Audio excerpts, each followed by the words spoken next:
বন্ধুরা, আমি পরবর্তী ভিডিওতে চলে এসেছি। আজকে আমি তোমাদের কাছে কিছু ঘরের সংসারের কাজ দেখাচ্ছি। হ্যাঁ, এর আগেও দেখিয়েছিলাম। তুমি এখন যেটা করব আমি সেটা হচ্ছে একটি জানলা দরজা পরিষ্কার করার ব্যাপারে। দেখো বন্ধুরা, আমরা যদি রান্না বান্না কাজকর্মের ফাঁকে যদি এইগুলো একটু পরিষ্কার করে রাখি জানলা দরজা, তাহলে দেখো আমাদের এই ধুলোবালি থেকে আমরা রোগমুক্ত থাকবো। কেমন? সেই জন্যই কিন্তু আমার এই করা। প্রত্যেকটা মানুষের কাছেই আমি আজ এসেছি একমাত্র শুধু দেখানোর জন্য যে তোমরা শেখো এই যে এত অসুখ বিসুখ কেন ছড়াচ্ছে। দেখো, তোমরা নিজেরা যদি পরিষ্কার পরিচ্ছন্ন থাকো, ঘর বাড়ি যদি পরিষ্কার রাখো, ঈশ্বরের প্রতি যদি ভক্তি থাকো, আমার মনে হয় না যে অসুখ বিসুখ এতটা ছড়াবে। কেমন? আর তাই জন্য তোমরা এভাবেই করবে, নিজেদেরকে পরিষ্কার রাখবে, ঘরদোর পরিষ্কার রাখবে, তাহলে দেখবে এমনকি ছেলে মেয়ে সবাইকে পরিষ্কার পরিচ্ছন্নভাবে রাখবে, তাহলে দেখবে রোগ থেকে অনেকটা মুক্তি পাবে। কেমন? তাহলে তোমাদের আর অত চিন্তার মধ্যেও পড়তে হবে না, আর অত খরচার মধ্যেও থাকতে হবে না। ঠিক আছে, তাহলে বন্ধুরা চলো আজ আমি শুরু করি।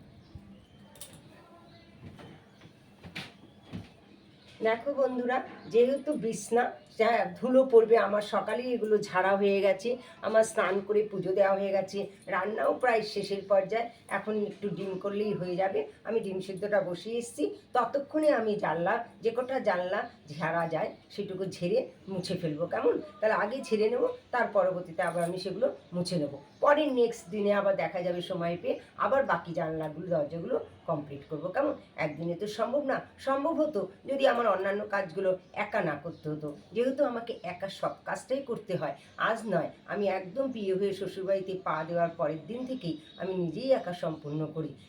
এমনকি ছেলে গর্ভবতী অবস্থাতেও আমি সবটাই করে এসেছি। মানুষ বিশ্বাস করে না, কিন্তু দেখো বন্ধুরা, তোমরা দেখলেই তো বুঝতে পারছো যে আমি একা করেছি, তাই আজ তোমাদের সামনে এসেছি। তোমরাও এভাবে করো, অবশ্যই তোমরাও সুস্থ সবল থাকবে। কেমন? তাহলে শুরু করা যাক। দেখো বন্ধুরা, বিছনার পরে যেহেতু ধুলো পড়বে, তার জন্য আমি তার যে জানলা করব সেই জানলার পাশে আমি এই কিছু চাদর বিছিয়ে নেব। শুধু চাদর আমাকে বিছিয়ে দেবো এমন করে না, তোমরা অন্য যে কোনো কাপড়ও বিছিয়ে নেবে। কেমন? তাহলে কি হবে, ধুলোটা তোমার এই কাপড় বা চাদরের পরে পড়বে, পরবর্তীতে তোমাকে আর বিছনার চাদরটা তুলতে হচ্ছে না। তুমি এই ঝাড়ার পর যে ধুলোটা যে চাদরটার মধ্যে পড়েছে সেটাকে তুমি ধুয়ে ফেলবে। কেমন? তাহলে তোমাদের অত পরিশ্রম হবে না। যেহেতু আমাকে এখন চাদর তুলতে গেলে সময় লাগবে, আবার পাততে হবে, কারণ আমার বিছনা ঝাড়া হয়ে গেছে। আর এছাড়া আমি বিছনা ঝাড়ার আগে সময় পাই না, কারণ তার আগে সকালে বাসি কাজ থাকে, স্নান করতে হয়, পুজো দিতে হয়, তারপরে টিফিন করে, যেহেতু আজকে ছুটি, টিফিন করে খাবার দিতে হয়, এছাড়া রান্না বান্না করার আছে, তাই তো সেই জন্য অন্যান্য দিন অফিস থাকে আমি করি, কিন্তু সেটা বেলা আরও বেলায় করি, কিন্তু যে সময় পেলে। আর না হলে আমাকে এরকম ছুটির দিন করে অর্ধেক কাজ করতে করতে আবার এই দিকটায় চলে আসতে হয়। যেহেতু আমার রান্নাটা অর্ধেক হয়ে গেছে, এখন বাকি আছে, সেটুকু আমি পরে করবো। তাহলে শুরু করলাম। কেমন?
তাহলে বন্ধুরা দেখলে তো আমার এই জানলাটা ঝাড়া হয়ে গেছে কেমন।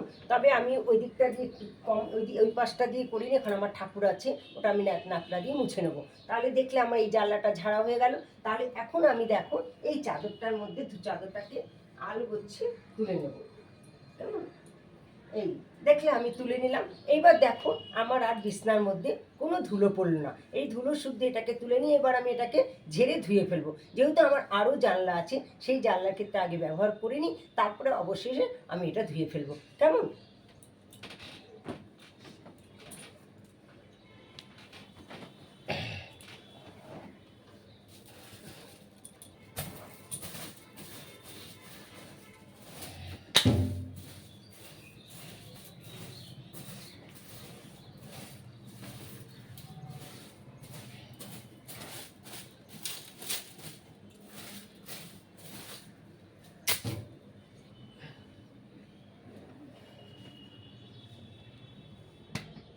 তাহলে দেখলেই বন্ধুরা এই জানলাটা আমার ঝাড়া হয়ে গেছে। তাহলে এবার আরেকটা জানলা ঝাড়ি কেমন। বন্ধুরা এবার আমি পরবর্তী জানলায় ঝাড়ছি। তাহলে একই রকমভাবে আমি চাদরটাকে ঝেড়ে আনলাম। এবার আমি এই তাকটার পর দিয়ে চাদরটাকে দিয়ে নেবো, যাতে তাকের মধ্যে ধুলোগুলো না পড়ে, কারণ পরে আমাকে আবার তাক পরিষ্কার করতে হবে, সময় ব্যয় হবে, আমি সময় পেয়ে উঠবো না, সেই জন্য আমি এটা পেতে নিলাম।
দেখলে বন্ধুরা আমার ঝাড়া হয়ে গেল।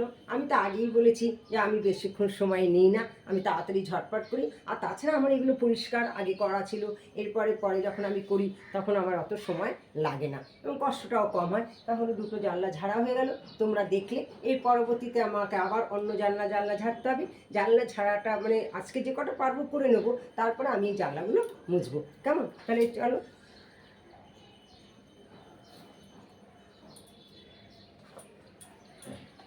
দেখো একই রকমভাবে চাদরটাকে আমি তুলে নিয়ে আবার চাদরটাকে ঝেড়ে নিয়ে আসবো। কেমন বন্ধুরা? আমি পরবর্তী জানালায় চলে এসেছি। ওই ঘরে দেখলে দুটো জানালা ছিল, দুটো জানালা আমি ঝেড়ে এসেছি। তাহলে এখন আমি এই জানলাটা ঝাড়বো। কেমন? এটা আমার ডাইনিংয়ের জানলা। আপনার যেহেতু আমার ডাইনিংয়ে রান্নাঘর আছে, সেখানে আমার আর দুখানা জানলা। এখন আমি এই জানলাটা ঝাড়বো, পরে রান্নার শেষে আমি ওটা ঝাড়বো। কেমন? কারণ আমার এই রান্নাটা হলেই সব হয়ে যাবে, কারণ ধুলো পড়লে তো হবে না, সব ঢাকা টাকা দিয়ে তবে ওই জানলায় যাবো। কেমন? তাহলে আজ এই তোমার এখন আমি এই পর্যন্তই করছি। দেখো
বন্ধুরা দেখলে তো তিনটে জানলা আমার ঝাড়া হয়ে গেল অলরেডি। পরে আমি রান্নার জানলাটা চারদিকে জানলাটা ঝাড়বো। তাহলে বন্ধুরা এখানে আমি আর এখানে কোনো চাদর পাতলাম না, কারণ আমার এখানে প্লাস্টিক আছে। এবার আমি প্লাস্টিকটা তুলে ঝেড়ে ফেলবো।